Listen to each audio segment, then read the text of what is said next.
자, 어제 제가 15장을 말씀을 드리면서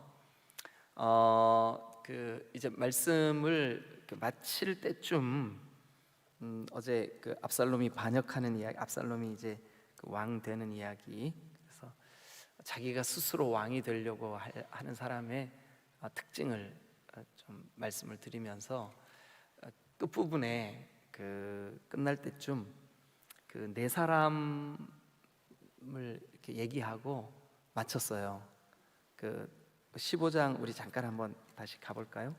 제일 먼저 누구 얘기했냐 하면 15장 19절부터 나오는 이때, 가드 사람 이때, 이때 없대. 이때 얘기했어요. 이때 한번 동그라미 쳐보시고요. 그 다음에 24절에 보면 사독 나오죠. 사독. 여러분, 후에 역사가 지나고 한 1000년쯤 지나서 예수님이 이 땅에 오셔서 예수님이 사시던 때에 이스라엘에 두 가지 중요한 경건주의 운동, 그러니까 파벌이 있었습니다. 그 하나가 바리새파라고 하는 파고, 또 하나가 사두개파라고 하는 파인데, 그 사두개파가 바로 이 사독 계열의 제사장들이다. 스스로 그렇게 생각해요. 이거는 이제 학자들이나 이렇게 얘기하는 게 아니라 사두개파들 스스로가 우리는 다윗 시대의 사독의 후손들이다, 이렇게 주장을 하고 그렇게 믿고 있어요. 그게 이제 사독. 24절에 사독이라는 인물 나오죠, 그죠? 사독. 그 사독과 함께 다윗이 예루살렘으로 이제 예루살렘에서 아들 압살롬의 군사들을 피해 가지고 피난을 갔다가 돌아와요. 돌아올 때까지 사독과 함께 제사장 한 사람이 또 이 하나님의 궤를 지키고 다윗이 돌아오기를 기대하면서 계속해서 하나님 앞에 기도해 준 동역자가 또 하나 있어요. 누구냐 하면 아비아달이에요. 29절에 나오죠. 사독과 아비아달이 하나님의 궤를 예루살렘으로 도로 메어다 놓고 거기 머물러 있으니라. 사독과 아비아달. 사독과 아비아달 동그라미 한번 쳐보세요. 그 다음에 이제 32절에 보면 32절, 다윗이 하나님을 경배하는 마루턱에 이를 때에 아렉 사람 후세 동그라미 한번 쳐보세요. 이 네 사람, 어제 제가 이름만 얘기하고 지나갔죠, 그죠? 근데 이 네 사람은 여러분들이 이름을 기억하셔야 돼요. 왜 그러냐 하면 이 사람들이 다윗이 피난 갔다가 돌아오고 난 다음에 이 사람들의 돌아오는 과정, 돌아오는 이렇게 여러 가지 일들에 이 네 사람 이야기가 이제 앞으로 좀 등장을 해요. 그런데 이 네 사람이 다 다윗을 위하여 수고한 그런 사람들이에요. 다윗을 도왔던. 그래서 하나님께서 이 네 사람을 귀하게 들어서 쓰시는 그런 사람들. 이때 사독, 아비아달, 후세, 이 네 사람 기억하시고 오늘 16장으로 넘어가면 좋겠습니다. 자, 16장에도 네 사람의 인물이 등장을 해요. 근데 오늘 저는 이 네 사람 중에 두 사람 이야기만 좀 집중하려고 그래요. 왜냐하면 나머지 두 사람 이야기는 내일 나와요. 그래서 우리가 얘기할 기회가 있어요. 그래서 여러분, 우리 한번 성경을 펴면서 그 네 사람, 일단 사람 이름에다가 동그라미를 치고 그 사람들 이야기를 좀 같이 나눠보죠. 제일 먼저 여러분, 우리가 이제 지나갔는데 다윗이 자기 친구 요나단 때문에 그 친구의 집, 즉 사울의 집에 은혜 베풀려고 혹시 사울의 집에 살아남은 자가 있느냐 하고 찾고 또 찾았던 기억 나시죠? 그랬는데 그 찾을 때에 누구를 먼저 불렀었냐 하면 그 사울의 집에 종 하나가, 살아남은 종이 있었어요. 그게 누구냐 하면 시바예요. 시바. 그래서 그 시바를 통해서 요나단의 아들, 다리 저는 아들, 5살 때 유모가 안고 피난 가다가 땅에 떨어뜨려서 아주 심하게 다리를 다쳤던 아들, 이름이 뭐였었죠? 예, 무비보셋이에요. 무비보셋. 그래서 오늘은 그 시바와 무비보셋과 시바, 이거를 이제 하나로 묶어 가지고 제가 여기 그 16장 1절에 보면 다윗이 마루턱을 조금 지나니 무비보셋의 종 시바, 그래서 무비보셋과 시바를 같이 동그라미 한번 쳐보세요. 요 사람들 이야기를 제가 오늘 아침에 조금 여러분들과 같이 좀 나눌 필요가 있겠다 하는 생각이 들어요. 그 다음에 이제 두 번째 등장하는 인물이 누구냐 하면, 자 5절 말씀부터 한번 봅니다. 5절. 다윗 왕이 바후림의 이름에, 이 바후림이 어디냐 하면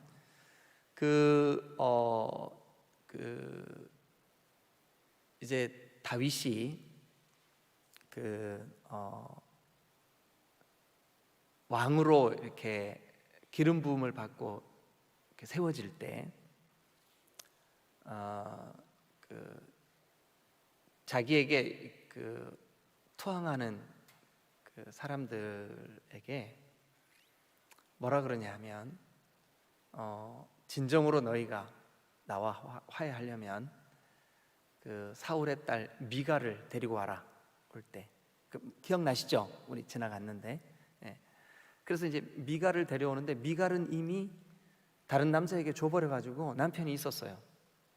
근데 그 남편이 울면서 자기 아내를 이제 뺏기는 거잖아요. 그죠? 그래서 그 미갈의 남편이 막 울면서 따라오는데, 따라오는 그 걸음을 더 이상 할 수 없는 곳까지 따라와요. 근데 거기가 어디냐면 바후림이에요. 바후림. 그래서 거기 보니까 다윗 왕이 바후림의 이름에, 바후림. 그러니까 다윗이 밧세바를 빼앗을 때 그 밧세바의 남편이 울면서 쫓아왔던 그 지역 이름이 뭐냐면 바후림이에요. 바후림. 근데 그 바후림, 그러니까 다윗이 권력을 가지고 미갈을 뺏었어요. 근데 이것은 이제 제가 그때 설명드리기를 다윗이 왕으로 세워지는 데 있어서 내가 사울의 사위입니다 라고 하는 어떤 표면적인 백성들에게 드러내는 자기의 정통성, 그걸 나타내기 위한 권력자의 뭐라 그래야 되죠? 그 폭력이에요. 예. 다윗이지만, 아무리 다윗이지만 그것이 또 아무리 정치적인 일이지만 좋은 일은 아니었죠, 그죠? 그래서 그 남편을 빼앗기는 그 밧세바의 그 남편이 울면서 쫓아왔던 바후림, 통곡의 그 도성. 근데 그 바후림에서 다윗이 어떤 한 사람에게 막 저주를 받아요. 저주의 말을 막 퍼부어. 근데 그 사람의 이름이 뭐냐 하면, 다윗 왕이 바후림의 이름에 거기서 사울의 친족 한 사람이 나오니 게라의 아들이요 이름은 뭐라고요? 시므이라. 식물이 동그라미 한번 쳐보세요. 그 시므이 얘기를 오늘 잠깐 좀 해보려고 합니다. 그래서 시므이가 막 다윗을 막 저주하고 막 그러는데 그 이야기 조금 나눠보도록 하고요. 그 다음에 이제 우리가 어제 15장 제일 끝에 후세라고 하는 사람 같이 나누었었죠, 그죠? 예, 근데 이제 그 후세가 15절 한번 가보세요. 16장 15절.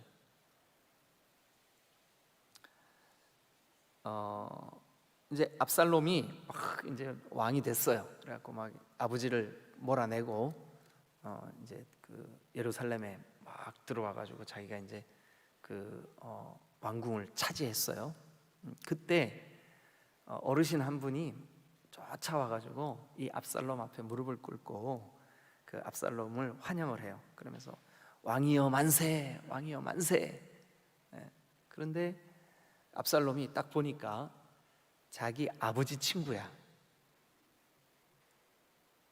그래서 자기 아버지 친구에게 그대는 신하로서 아니 어떻게 자기 친구를 그렇게 배반할 수가 있어? 그랬더니 이 후세가 이렇게 대답을 합니다. 왕이여, 왕이 왕의 아버지를 섬긴 것처럼 이제 그의 아들을 제가 섬기겠습니다. 근데 이게 위장전향이었어요. 그러니까 이 후세가 다윗을 위해서, 자기 친구 다윗을 위해서, 신하지만 다윗을 위해서 위장 전향을 해요. 그래가지고 나중에 이 후세가 굉장히 중요한 역할을 합니다. 그래, 압살롬 정권이 무너지는데 결정적인 수훈을 세우는 사람이 누구냐면 후세예요. 후세. 근데 후세 이야기는 내일 구체적으로 하게 될 거예요. 그래서 오늘은 하지 않습니다. 단지 여러분들의 기억 속에 후세가 다윗의 친구인데 결정적으로 압살롬 정권을 무너뜨리는 일에 쓰임받는 다윗의 친구가 되는구나, 요 후세, 그렇게 기억을 해주시길 바랍니다. 그래서 16장 16절 다윗의 친구 아렉 사람 후세가 압살롬에게 나아갈 때 그에게 말하기를 왕이여 만세 왕이여 만세 하니 압살롬이 후세에게 이르되 이것이 네가 친구를 후대하는 것이냐? 네가 어찌하여 네 친구와 함께 가지 아니하였느냐? 후세가 압살롬에게 이렇게 말합니다. 그렇지 아니합니다. 내가 여호와와 이 백성 모든 이스라엘의 택한 자에게 속하여 그와 함께 있을 거예요. 그러니까 압살롬이요, 하나님이 당신을 택했습니다. 이러면서 이제 이렇게 위장 전향, 그러니까 다윗을 위한 뭐라 그래야 되죠? 하여튼 다윗을 위해서 내가 쓰임 받을 때가 있을 거다 하고 위장 전향을 합니다.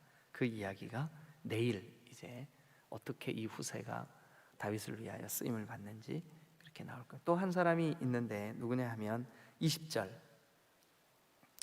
어제 제가 잠깐 얘기했어요. 이 아히도벨 아주 모사라 그랬죠. 제갈공명처럼 탁월한 지략가예요. 실제로 아주 대단한 지략가. 어느 정도로 대단하냐면 23절 한번 같이 볼까요? 자, 다 같이 읽어보죠. 시작.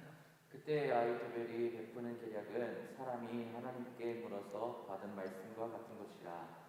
아이도벨의 모든 계략은 다윗에게나 압살롬에게나 그와 같이 여겨졌더라. 그러니까 아히도벨이 하는 말, 그가 베푸는 그 계략, 그의 지혜는 하나님이 주신 것처럼 그렇게 탁월했어요. 그래서 다윗도 그의 아들 압살롬도 아히도벨을 곁에 두고 싶어 했어요. 그런데 이 아히도벨이 누구였었다 그랬죠 어제? 밧세바의 할아버지. 그래서 다윗이 밧세바를 범할 때 그 밧세바를 범한 그 일로 아주 대단한 충격을 받고 다윗에 대한 이렇게 부정적인 마음을 여기 칼처럼 딱 품고 있다가 지금 압살롬이 정권을 잡았을 때 이 아히도벨이 아주 중요한 역할을 하죠. 결국은 아히도벨의 계략이 이 후세에 의해서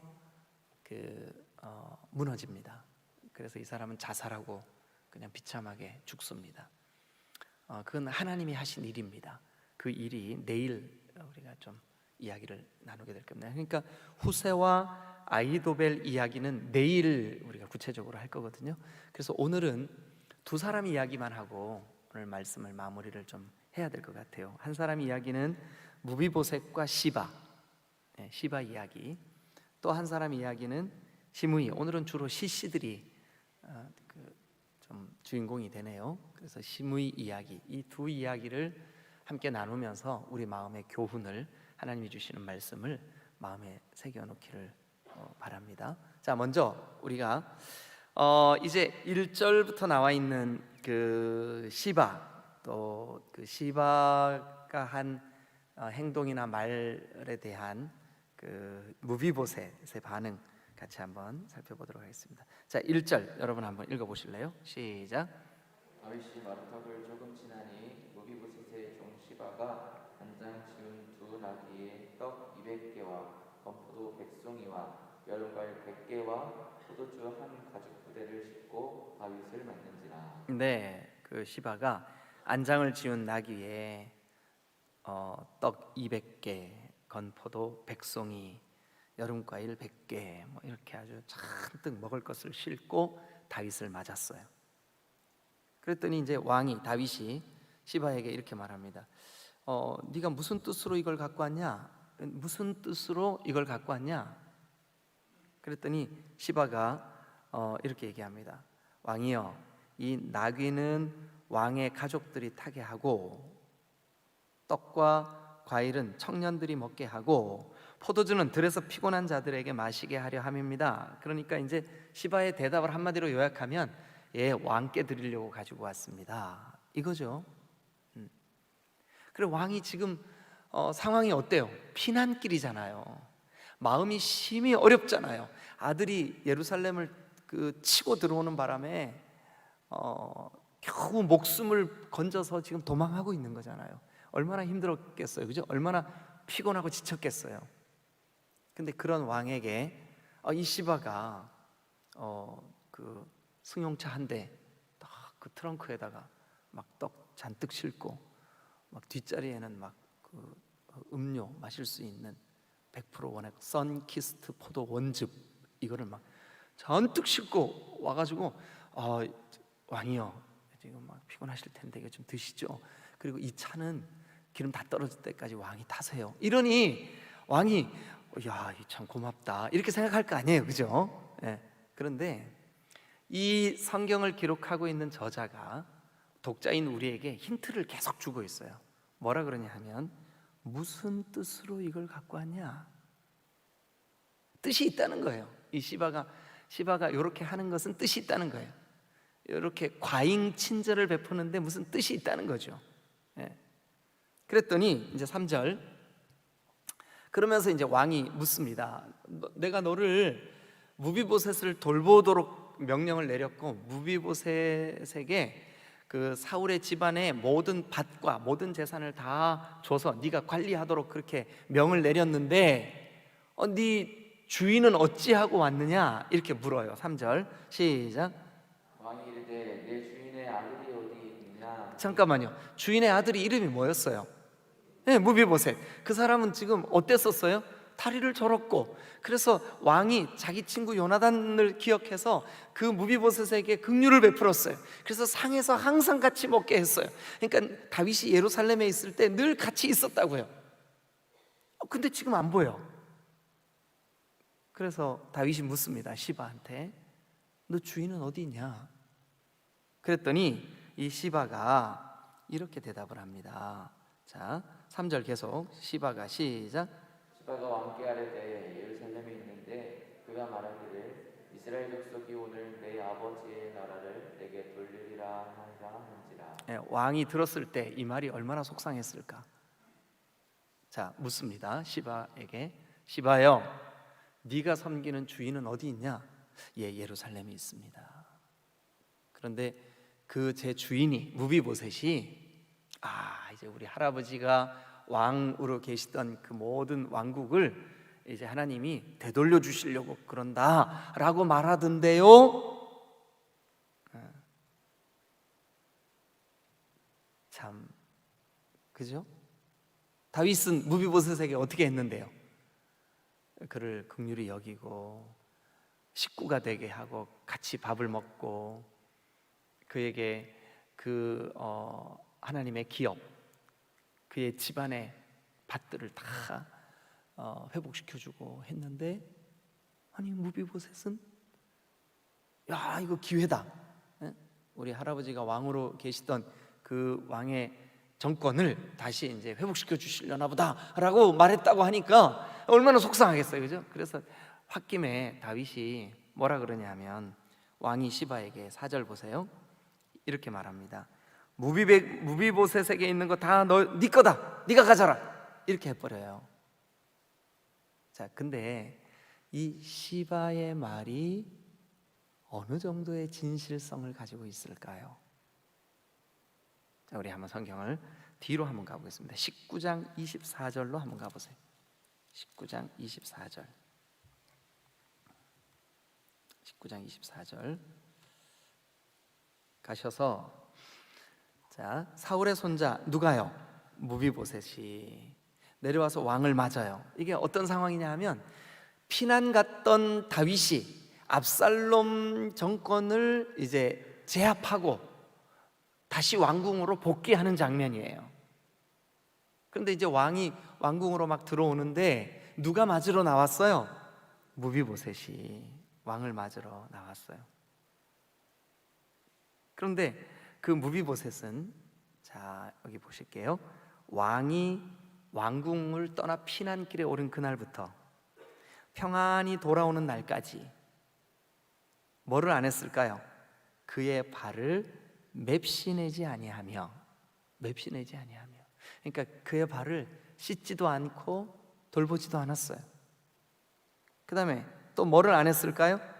수염을 깎지 않고, 또 뭐도 안 했을까요? 옷을 빨지 아니하고. 그러니까 다윗이 왕궁에서 쫓겨나는 그날부터 다시 돌아오는 그날까지 이 무비보셋이 안 한 게 세 가지예요. 뭐냐 하면, 발을 관리를 안 했어요. 발을 씻지 않았어요. 발을 맵시 매지 않았어요. 또요, 수염을 깎지 않았어요. 또요, 옷을 빨지 않았어요. 그러니까 이거는 그 속이기 위해서 위장으로 그렇게 할 수가 없는 거예요. 아니, 맨날 몇십 일을 옷을 빨지 않은 거 어느 날 갑자기 그렇게 만들 수 있어요, 없어요? 막 냄새 나고 막 옷은 막 남루하고 막 이렇게 만들 수 없잖아요. 뭐 그거는 그렇다 치고, 수염은 어때요? 수염, 네? 수염 막 몇십 일을 안 깎은 모습을, 이거를 의도적으로 여기 수염 붙일 수는 없잖아요. 네? 그러니까 다윗이 딱 그 몰골을, 그 무비보셋의 몰골을 딱 보자마자, 아이고 무비보셋, 너 아이고 어떻게 된 거냐 그랬더니, 자, 그 다음 절 25절 여러분 읽으세요. 시작. 예루살렘에 와서 왕을 맞을 때에 왕이 그에게 물어 이르되 무비보셋이여 내가 어찌하여 나와 함께 가지 아니하였느냐. 대답합니다. 내 주 왕이요, 왕의 종인 나는 다리를 절므로 내 나귀의 안장을 지워 그 위에 타고 왕과 함께 가려 하였더니. 그러니까 아까 16장에서 시바가 끌고 왔던 그 승용차는 누구 거예요 원래? 그러니까 무비보셋이 그거 타고 왕을 뒤따르려고 했는데 그걸 가로채 가지고 왕에게 가서 모함했던, 그러니까 이제 진실이 딱 밝혀진 거죠, 그죠? 진실이. 예. 그러니까 아까 그 시바,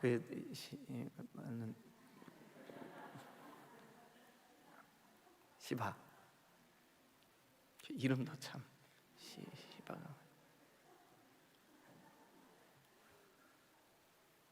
그런데 이 진실이, 그러니까 시바의 그 모함, 시바의 그 거짓말, 시바의 그 자기 주인의 재산을 가로채려고 하는 그 탐심, 예?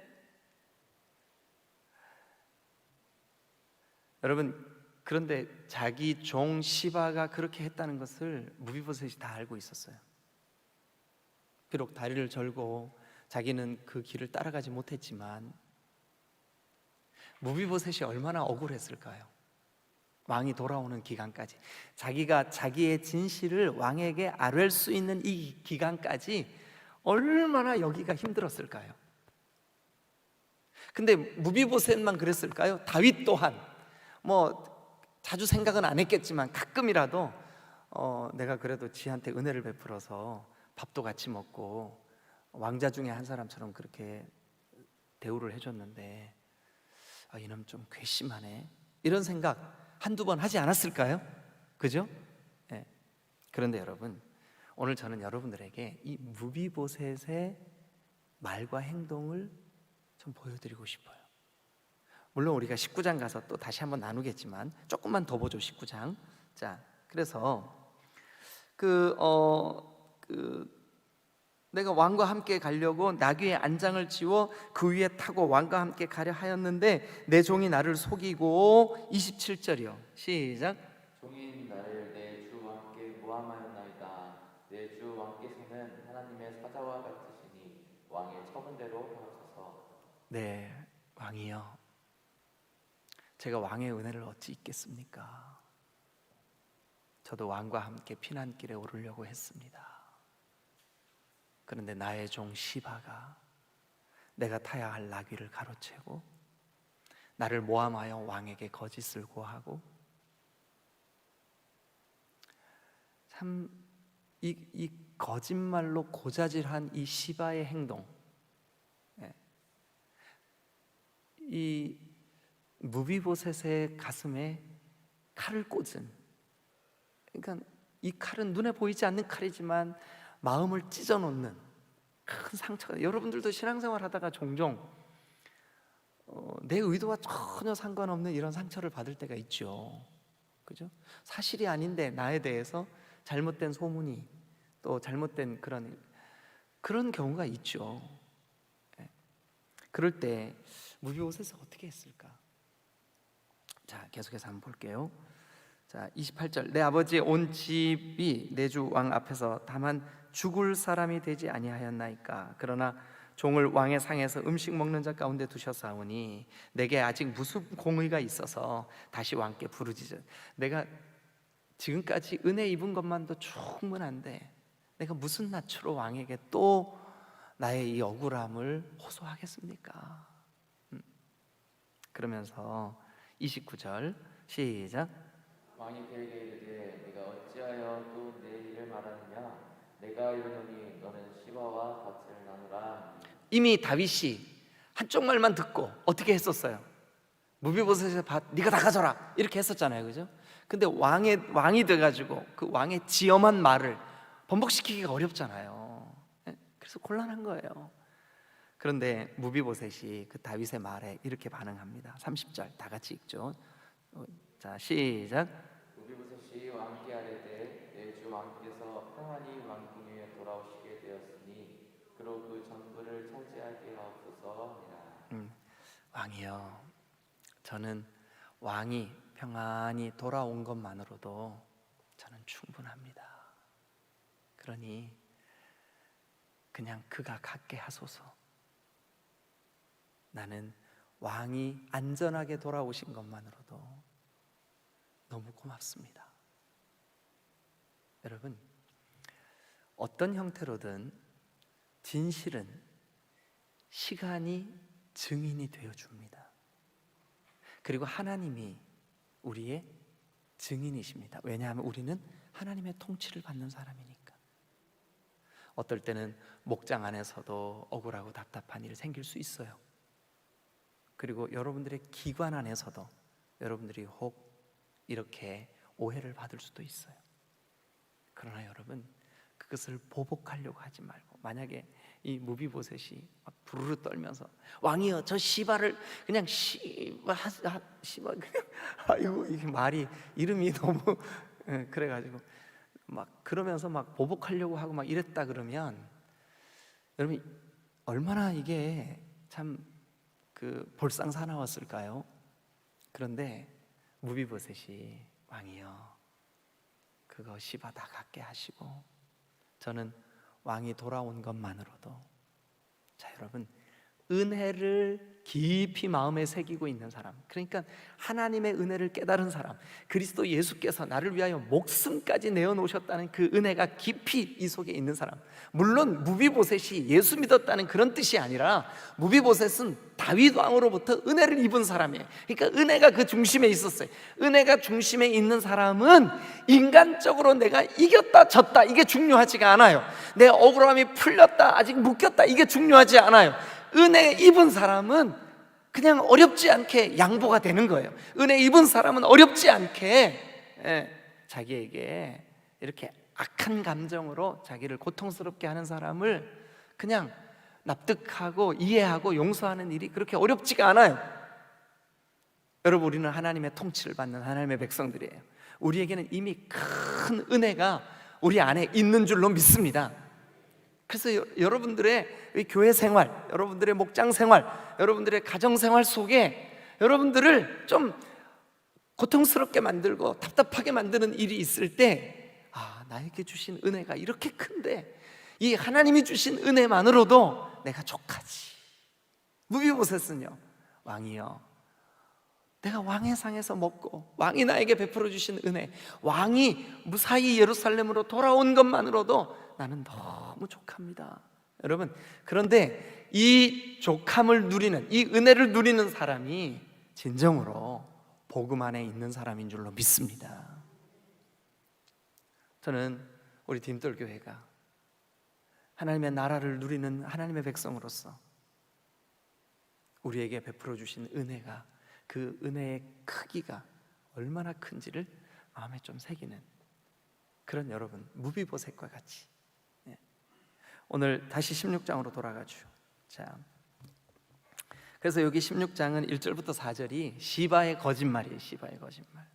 여러분, 하여튼 모든 이야기는 양쪽 말을 다 들어봐야 돼요. 그죠? 우리는 얼마나 우리가 어리석고 우리가 우둔하냐 하면 자초지종을 알아보지도 않고 풀쑥 분노하고 화를 내고, 그래서 여러분, 말을 정말 조심해야 돼요. 그래서 신앙이 성숙될수록 우리의 말이 진중해집니다.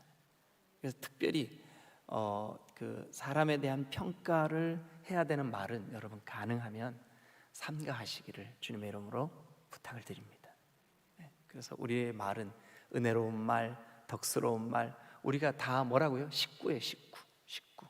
우리의 연약함이 다 나의 연약함이에요. 왜냐하면 우리가 다 식구니까. 식구니까.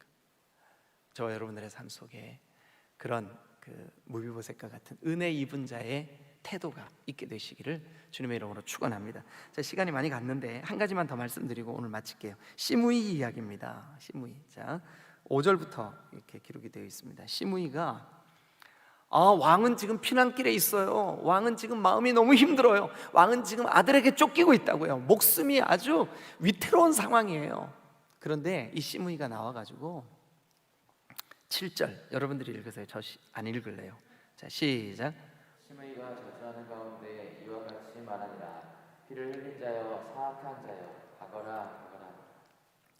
그래서 이제 막 그 시므이가 막 저주를 퍼부으니까, 그래도 여러분 다윗 왕이 용사 중에 용사잖아요. 그리고 그 주변에는 지난 그 아둘람 굴 때부터 그를 함께 동역했던 아주 용맹한 장수들이 지금도 여기 옆에 있어요. 그런데 겁도 없이 이 시므이가 막 다윗을 저주합니다. 그랬더니 9절, 스루야의 아들 아비새가, 이거 굉장한 용사입니다. 이 다윗 왕국의 30인의 용사 중에 한 사람이에요. 그런데 그 용사가 왕께 이렇게 말합니다. 이제 이 죽은 개가 어찌 내 주 왕을 저주하리이까? 청하건대 내가 건너가서 그의 머리를 베게 하소서. 근데 이제 성경이 이렇게 점잖게 번역을 했지만 사실은 이게 무슨 소리냐 하면, 저 개 같은 놈을 내가 당장 가서 머리를 베겠습니다. 이제 그런 말을 하고 나니까 조금 이제 좀 정화해서 말을 해야 되는데, 그죠? 근데 어쨌든 그렇게 말을 했어요. 그랬더니 왕이 스루야의 아들에게 이렇게 얘기합니다. 납둬라. 그러면서 이제 10절 중간에 그가 저주하는 것은 여호와께서 그에게 다윗을 저주하라 허락했기 때문 아니겠냐. 그러니까 여러분, 다윗은 지금 아주 극심한 어려움에 처해서 비로소 자기를 돌아보는 거예요. 여러분, 우리에게 이 그 다윗과 같은 고난, 다윗과 같은 이 피난길, 다윗과 같은 생명의 위험, 이게 여러분, 다윗은 이것을 어떻게 받아들였냐 하면, 내가 하나님 보시기에 합당치 못한 수많은 그런 일들을 하나님이 나를 다루시는구나. 내가 저 말을 들어 마땅하지. 내가 그때 왜 죄에 걸려 넘어져가지고 내가 이렇게 어려움을 당할까? 그래서 여러분, 다윗은 지금 그 시므이의 저주를 마땅하다고 여기는 거예요. 마땅하다. 내가 들을 말을 지금 듣고 있다. 그리고 이제 그 다음도 한번 보시죠. 자, 11절 여러분 읽어주세요. 시작. 또 다윗이 아비새와 모든 신하들에게 이르되 내 몸에서 난 아들도 내 생명을 해하려 하거든. 하물며 이 베냐민 사람이랴 여호와께서 그에게 명령하신 것이니 그가 저주하게 그러리라. 네, 참 우리가 느낄 때는 참 가슴 아프고 안타까운 그런 그 고백이지만 다윗은 지금 그래 내가 마땅히 들어야 할 말을 듣고 있으니 그냥 내버려둬라. 하나님이 나에게 말씀하시고 있는 거 아니냐. 내가 그때 잠시 하나님의 통치를 벗어나서 죄에 걸려 넘어지고 그것뿐만 아니라 내 생애 가운데 내가 실수한 게 얼마나 많냐. 그러니 그냥 내버려둬라. 이렇게 말을 하는 거예요. 그러면서 자 12절 참 여기 중요한 우리 믿는 사람들의 태도, 그게 여기 우리에게 필요한 것 같아요. 혹시 여호와께서 저 저주의 말을 듣고 있는 나, 그런데 지금 내 마음이 심히 원통해, 가슴이 아파. 이 아픈 가슴을 혹시 하나님이 어루만져 주시지 않겠냐. 내가 이 저주를, 저 퍼붓는 시므이의 말을, 자 여러분, 그래서 이제 나중에 또 어떻게 되나 한번 우리가 잠깐 볼게요. 19장으로 또 다시 한번 가보세요. 19장 18절부터 23절. 18절. 자, 이제 왕이 다시 이제 예루살렘으로 복귀하는 거예요. 이제 돌아오는 거예요. 모든 그 난이 진압이 된 거예요. 왕자의 난이 진압이 된 거예요. 그래가지고 왕의 가족을 건너가게 하며 왕이 좋게 여기는 대로 쓰게 하려고 나룻배로 건너가니 왕이 요단을 건너게 할 때에 누가 왕 앞에 엎드렸어요? 아까 16장에서 막 왕한테 저주를 퍼붓고 막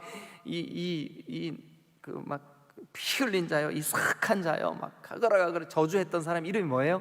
시므이. 지금 이제 왕이 복귀할 때 납작 엎드린 사람 이름이 뭐예요? 예, 그놈이에요. 근데 19절, 자 시작. 내 죄를 돌리지 마옵소서.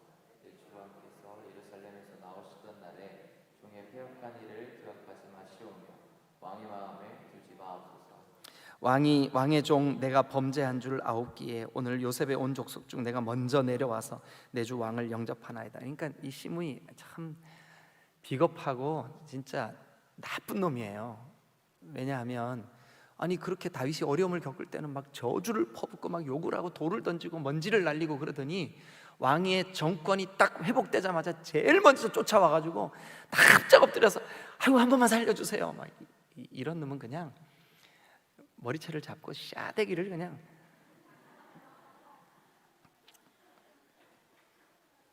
그런데 여러분 다윗을 한번 보실래요? 다윗이 어떻게 하나?